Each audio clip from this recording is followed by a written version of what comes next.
200,000 people waiting to come in this country through the asylum process. We have 200,000.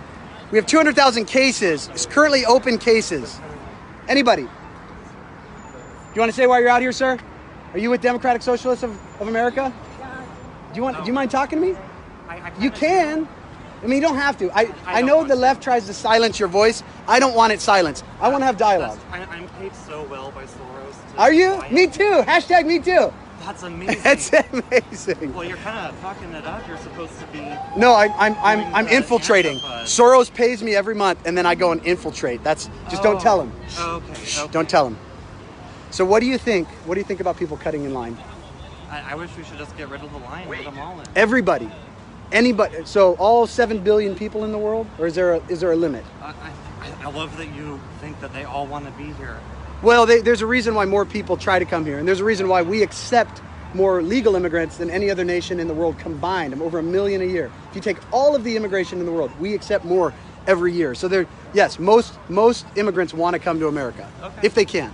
But you think, you said all of them. Is there a limit? Yeah, as long as we have space. I don't think Wyoming's doing anything, so. Who's going to pay for them? Who's going to pay if they're a burden on society? Should they just be able to come in and take our taxes? Oh, George Soros. He's paying for everyone. He is? So much. Well, I know he's paying for the caravan, but I'm talking about once they get here and then they get on the dole. So like California, over $20 billion a year, when you take the net impact of illegal aliens, they're a net negative on the tune of $23 billion plus a year just to California. It's $120 billion nationwide, depending on the numbers that you're looking at. That's American taxpayer dollars. Is that fair?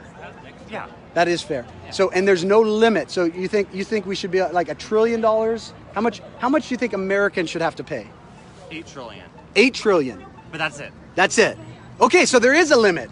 I know you're being somewhat facetious right now, but there is a limit. But you're okay with that. You just think we have to pay it. Yeah. Now let me ask you a follow-up question. Name one successful socialist nation. America in 20 years. That's their goal. They can't name a successful one up until this point. But I get told this all the time. It just hasn't been done right yet.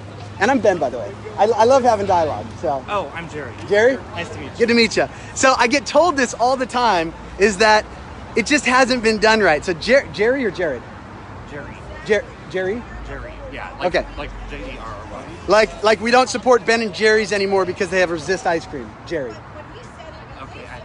Okay, I'm just kidding. So, but I've been told that socialism just hasn't been done right yet, but once it's applied properly, it'll be successful. And America is the place that it's going to be done. It could be done anywhere. It could. In a perfect world where incentive didn't matter, right? Because that's typically the breakdown of socialism.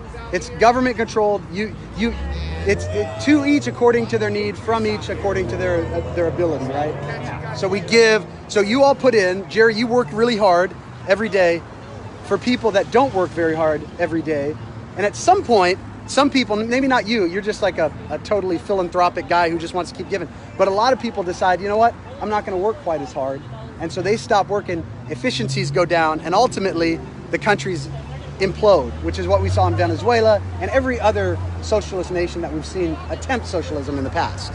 Okay. Would you agree? Well, I'm very uninformed because I'm only here because I'm paid by Soros. So can you explain to me exactly how the lack of incentives brought us Venezuela down? Yeah, so Venezuela used to be one of the richest countries in South America. Okay. Until communism, socialism. So, by the way, they always say socialism. It's communism. It's the same thing. They use it the same. It's government-controlled industry. So they come in, they take over industries. Once that happens, two things happen. There is no incentive for government to be efficient, and so spending goes through the roof. Social programs go through the roof because you want to give more to stay in power. So you keep giving to people that don't deserve it. Ultimately, the people that are providing the wealth end up not wanting to provide that wealth anymore, and or the inefficiencies of government destroy the wealth that they were trying to create. So you have hyperinflation, which is what we had in Venezuela, hyperinflation, and then de-incentivizing. So basically, everything is worth nothing. It costs an infinite amount or a huge amount, but it's really worth nothing. That's what happened in Venezuela, in a nutshell. Okay. So everyone just stopped working. Well, and government's super inefficient. Yeah. Okay. There are still people that work, but their money's worth nothing. What's up, brother? And so there's no food on the shelves, and even because of that, they still have no incentive to work. Yeah, it destroys the whole market. It destroys the whole. That's it how destroys. they get fed. Right. They're just so lazy because of socialism. No, there's no more resources. Everything. So they've destroyed the process of production. Yeah. When the government takes it over, you have certain people doing the production. Ultimately, when that falls apart, people don't understand where to get it from. There aren't enough rooftop terrace gardens out there to feed the people. And so they run out of food in the farms, which is what they want in California. They're trying to shut down factory farms because they're so terrible, which is what provides the food that we eat. They shut down the farms, and then the grocery stores can't buy the food anymore because it's not there, or it's so cost prohibitive that they can't afford it. So they're left with eating dogs and moldy pieces of bread or whatever else they can find. That's what's going on. You realize that's what's going on in Venezuela right now. Yeah, I guess I'm just confused because I thought it was like the crash of oil prices, or, I assumed that they wanted to eat.